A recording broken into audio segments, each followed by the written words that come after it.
उन्होंने जो गीत बनाए उनमें भी सच्चाई है या नहीं है?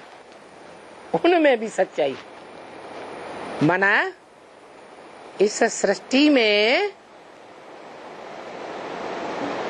अंत तक भी सत्य का अंश जरूर रहता है।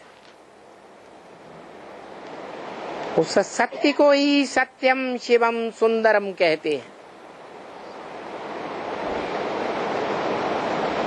और वो सत्य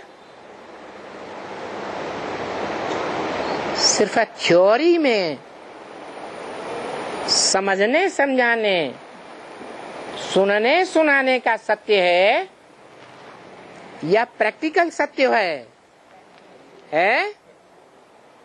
और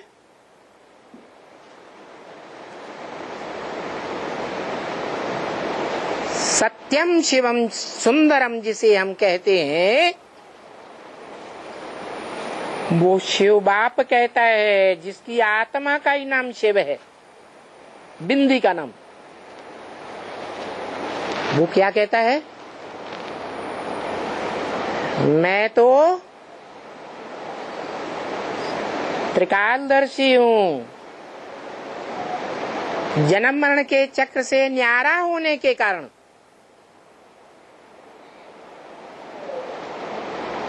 त्रिकालदर्शी सत्य को जानता हूँ, तीनों काल के सत्य को जानता हूँ।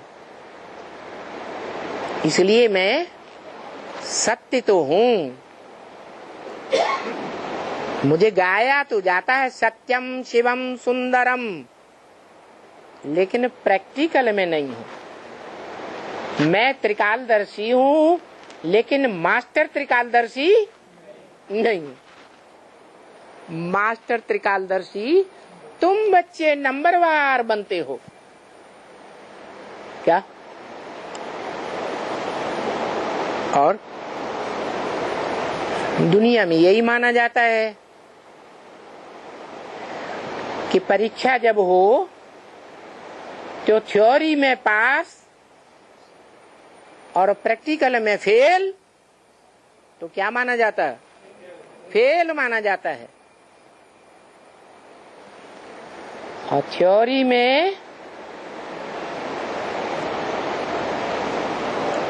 कम नंबर भी आ जाएं, लेकिन प्रैक्टिकल में अव्वल नंबर आए तो उसे ग्रेस मार्क दे करके पास कर दिया जाता है। यही बात आत्माओं का बाप ब्रह्मा के मुख से निकली वेदवाणी में बताते हैं। क्या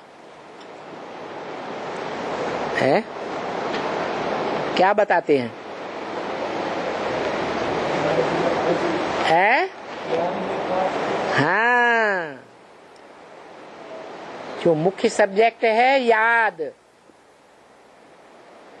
योग जिसे कहते हैं, उसमें पास तो सारे सब्जेक्ट में फेल होंगे तो भी पास माने जाएंगे, और सारे सब्जेक्ट में अव्वल नंबर पास थ्योरी में, और याद में फेल तो क्या माने जाएंगे? फेल माने जाएंगे।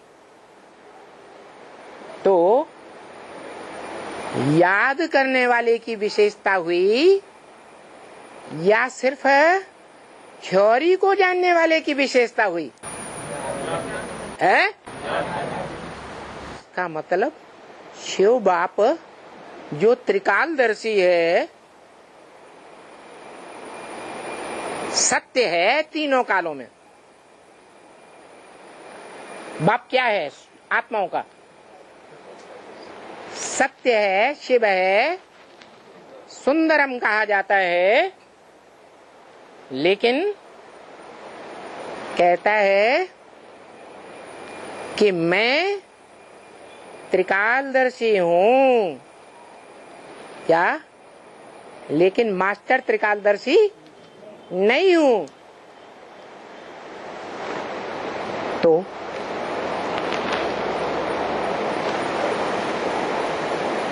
आत्माओं के बाप शिव को योगी कहें